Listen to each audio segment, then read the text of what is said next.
Greetings, everyone. Greetings, lovers of freedom. My name is MAP Eziokubundo 1 in Biafra land, and I want us to listen to this very threat made by the Northern Consensus movement. And in this very video, as you can hear from them, I will play it right away. They are threatening most the Igbos and the Yorubas. And I want our people in the north, most especially the Igbos in the north, whom are comfortably thinking that nothing is happening, thinking that they are in their father's land, to know that there is danger coming in their way and they will be used as a scapegoat. Without taking much of your time, I want us to listen to this video and hear everything they have to say. And I believe they have done it before and they are going to do it again. Let us listen to whatever they are going to say. And please, please, pass this message to our people who are residing in the north because their life is more in danger. Listen to this video. Let us watch it together before I will say anything that I have to say after we watch it. Let's go there. Every Nigerian has right to live in any part of the country. Just of recent, Sunday igboho was released from prison, but he issued a fresh ultimatum for Fulani community that are residing in Yoruba land to leave the region within 10 days. This time around, we, the Northern Consensus Movement of Nigeria, will do everything possible to stop that move. And if he refuses to listen if he resists to listen, then we have no option rather than to ask Yorubas that are resident in the northern Nigeria to also go back to their region. On the issue of compensation for our victims as a result of NSAS killing, Shasha Akinyele market killings, IPOP and ESN killings, we have been pursuing it for some years now. Since previous administration, a lot of promises were made, but still the federal government refused to fulfill the promise. So we are requesting Mr. President Bola Ahmed Tinubu on this issue of compensation to do something on it, as we are given 4 weeks ultimatum. If nothing is being done, then we are actually going a peaceful protest, peaceful demonstration, after which we will shut down the country on all food supplies moving from north to all southern part of the country. This thing we have sent to President Bola Ahmed Tinubu even before he was inaugurated as president. And as President Commander-in-Chief, we have also forwarded this demand and request. All security agencies, the head of security agencies of this country are aware of it. All governors of 19 northern states, all former leaders, the former president of the Federal Republic of Nigeria, most especially those that come from the north, are aware of it. The Northern Traditional Council are aware of it. The 19 northern state assemblies are also aware of this issue. It's not a new matter. We have been pursuing this issue since during the NSAS, the Shasha Akinyele market killings, and that of the ESN and Nnamdi Kanu's killings. The National Assembly, I repeat, is fully aware of it under Senator Ahmed Lawan. That was mentioned specifically, and a bill was passed in that respect. So we are saying and demanding that the President and Commander-in-Chief Bola Ahmed Tinubu first pay this compensation, and also we are asking the Afenifere, the Yoruba Socio-Cultural Organization, to call Sunday igboho to order on this continuous harassment and intimidation of our people that he is doing. I repeat, what we are shying away from this thing not because of fear. We are not cowards. We are doing so because we respect constituted authority and we respect our elders. We are cultured and we respect the culture. So call him to order so that he does not carry out his threat. If he's allowed to do that, I repeat, we will have no option than to do the same. And we are saying that we have the capacity to do the same thing. I believe you have listened to him. I believe you have heard everything he said in this particular video. Now,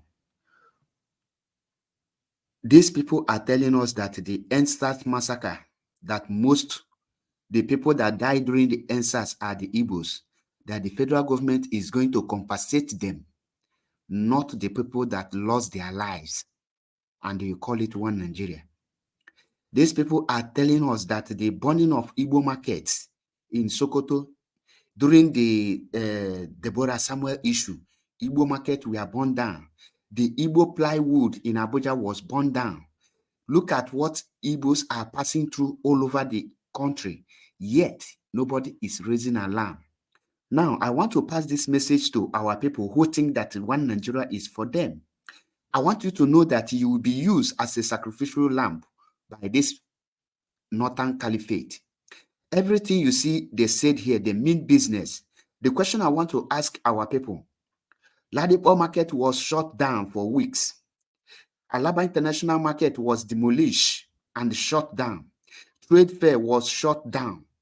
A lot of markets in the north and the Yoruba land have been shut down.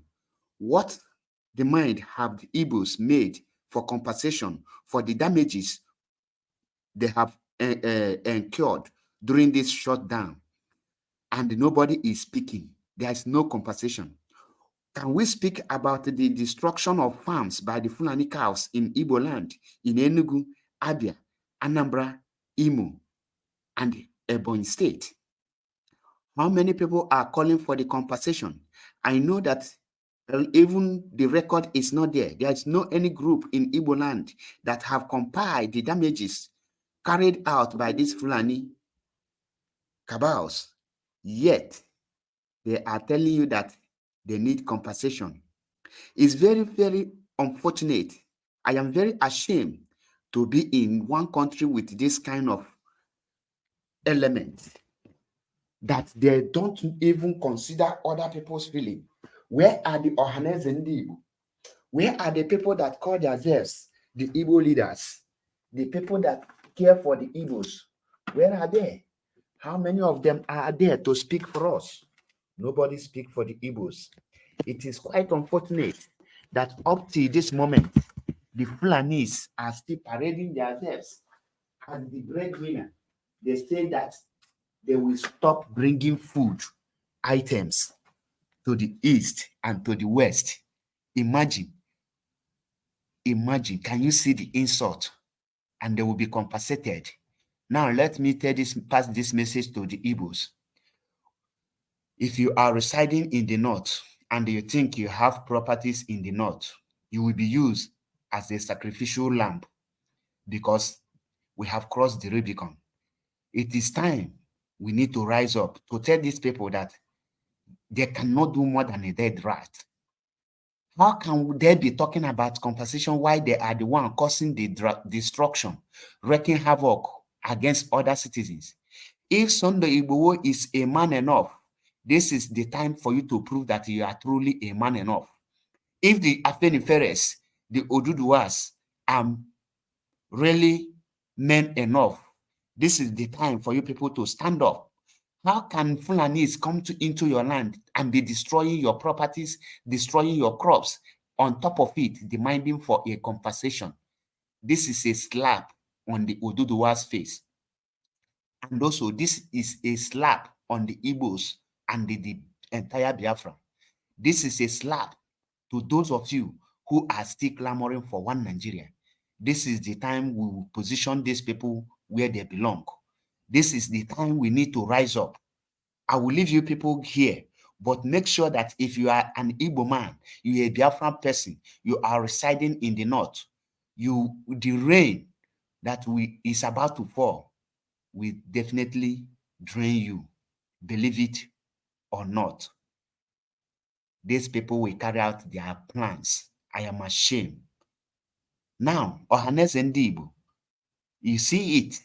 Your people cannot go on 1 day nor 2 days protest because of your properties, your business that have been locked and destroyed.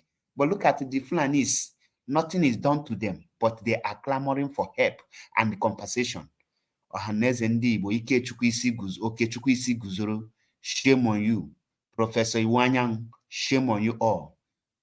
I will leave you here. Remember my humble self, MAP Eziokwu Bundu 1 in Biafra land. Stay tuned for more videos.